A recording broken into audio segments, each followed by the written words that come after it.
नमस्कार साथियों, BLR GK and GS classes में मैं आपका बहुत बहुत स्वागत करता हूं। इस वीडियो के माध्यम से जीके के 50 प्रश्न करवाने वाले हैं, तो बगैर लेट के हुए प्रश्नों को शुरू करते हैं। देखिए, वायुमंडल के किस परत से रेडियो तरंगें परावर्तित होती है? तो आयन मंडल जो होता है उससे रेडियो तरंग परावर्तित होती है। पवित्र भूमि के नाम से कौन सा देश जाना जाता है? तो फिलिस्तीन जो है पवित्र भूमि के नाम से जाना जाता है फिलिस्तीन को। क्षेत्रफल की दृष्टि से जो सबसे बड़ा राज्य कौन सा है? भारत का सबसे बड़ा राज्य जो है राजस्थान है, क्षेत्रफल की दृष्टि से। पृथ्वी की ऊपरी परत को कहते हैं तो भूपर्पट, जिसे हम क्रस्ट भी कह सकते हैं। पृथ्वी की जो ऊपरी जो आउटर मोस्ट सरफेस होती है उसे हम क्रस्ट कहते हैं। भारत में सर्वाधिक पक्की सड़क वाला राज्य कौन सा है? तो महाराष्ट्र सही जवाब हो जाएगा। विश्व का चीनी का भंडार या फिर चीनी का प्याला या फिर कटोरा के नाम से कौन सा देश जाना जाता है? तो क्यूबा बिल्कुल ही सही जवाब हो जाएगा, क्यूबा। वायुमंडल में सर्वाधिक मात्रा में जो होती है कौन सी गैस उपस्थित होती है? तो नाइट्रोजन बिल्कुल ही सही जवाब हो जाएगा। नाइट्रोजन 78% जो है वायुमंडल में उपस्थित होता है। चावल का देश किसे कहा जाता है? तो थाईलैंड को चावल का देश कहा जाता है, थाईलैंड को। भारत के उत्तरी मैदानों में शीतकाल में वर्षा होती है, कैसे होती है? तो पश्चिमी विक्षोभ के द्वारा। भारत के उत्तरी मैदानों में शीतकाल में वर्षा होती है पश्चिमी विक्षोभ के द्वारा।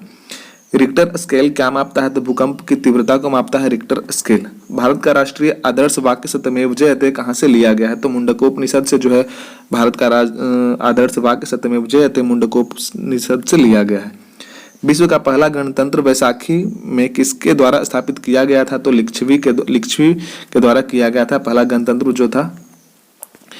किसे एशिया की रोशनी कहा जाता है? तो गौतम बुद्ध को एशिया की रोशनी के नाम से भी जाना जाता है। लोकसभा का चुनाव लड़ने के लिए उम्मीदवार की न्यूनतम आयु कितनी होनी चाहिए? तो 25 वर्ष होनी चाहिए। उम्मीदवार का जो न्यूनतम आयु होता है लोकसभा का चुनाव लड़ने के लिए 25 वर्ष होना अति आवश्यक है। लेंस की पावर को किसमें मापा जा सकता है? तो डायोप्टर में मापा जा सकता है। लेंस की पावर को हम डायोप्टर में माप सकते हैं। पृथ्वी पर सबसे ऊंचा पर्वत कौन सा है? तो माउंट एवरेस्ट बिल्कुल ही सही जवाब हो जाएगा। सबसे ऊंचा पर्वत है पृथ्वी का माउंट एवरेस्ट।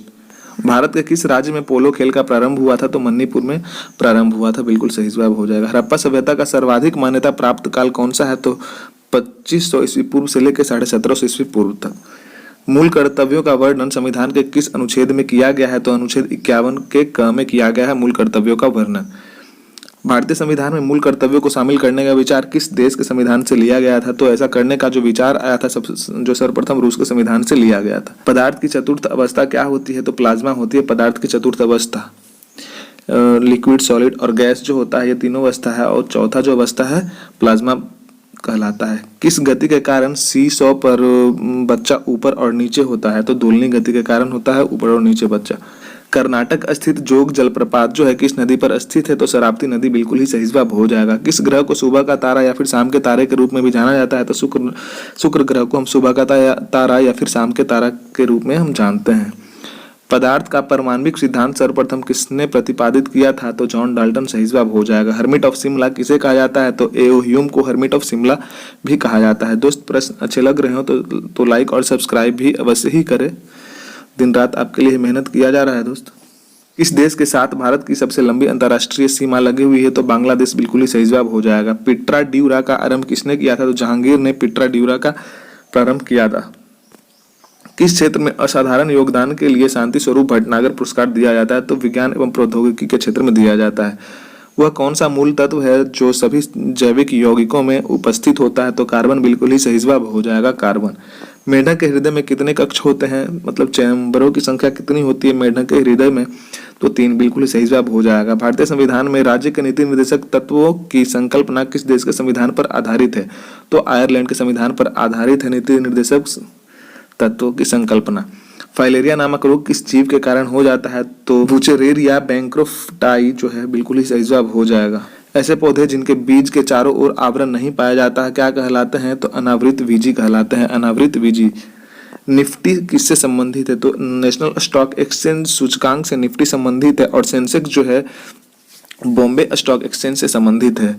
मनुष्य ने सर्वप्रथम किस जंतु को पालतू बनाया था? तो कुत्ता को पालतू बनाया था। मनुष्य सर्वप्रथम कुत्ता को पालतू बनाया था। मानव का वैज्ञानिक नाम क्या होता है? तो होमो सेपियंस सही जवाब हो जाएगा। वृक्ष मेढक और वृक्ष मंदूक के नाम से कौन जाना जाता है? तो हाइला सही जवाब हो जाएगा। जल गैस या भाप अंगार गैस किसका संयोजन होता है? तो H2 और CO का संयोजन होता है। विश्व का सबसे व्यस्त समुद्री रास्ता कौन सा है? तो उत्तरी अटलांटिक महासागर सबसे व्यस्त समुद्री रास्ता है। करीबा बांध किस नदी पर स्थित है? तो जम्बेजी नदी पर स्थित है। राज्य की कार्यपालिका शक्ति किसमें निहित होती है? तो राज्यपाल में निहित होती है। महमूद गजनवी ने भारत पर कुल कितनी बार आक्रमण किया था? 17 बार आक्रमण किया था मोहम्मद गजनवी ने भारत पर।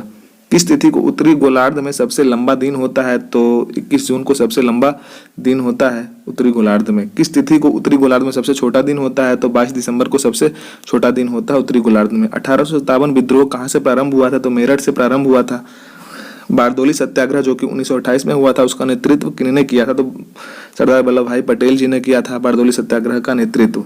वल्लभ भाई पटेल को सरदार की उपाधि किनकी कुशल संगठन क्षमता के कारण किस आंदोलन के दौरान दिया गया था? तो बारदोली सत्याग्रह बिल्कुल ही सही जवाब हो जाएगा। भारतीय संगीत का जनक किन्हें कहा जाता है? तो सामवेद को भारतीय संगीत का जनक कहा जाता है, सामवेद को। पार्थ सारथी सोम समिति किससे संबंधित है? तो गार GAAR गार से संबंधित है, जिसका फुल फॉर्म है जनरल एंटी एवॉइडेंस रूल्स। तो आज के लिए सिर्फ इतना ही प्रश्न था दोस्त, फिर मिलेंगे अगले वीडियो में। धन्यवाद, जय हिंद।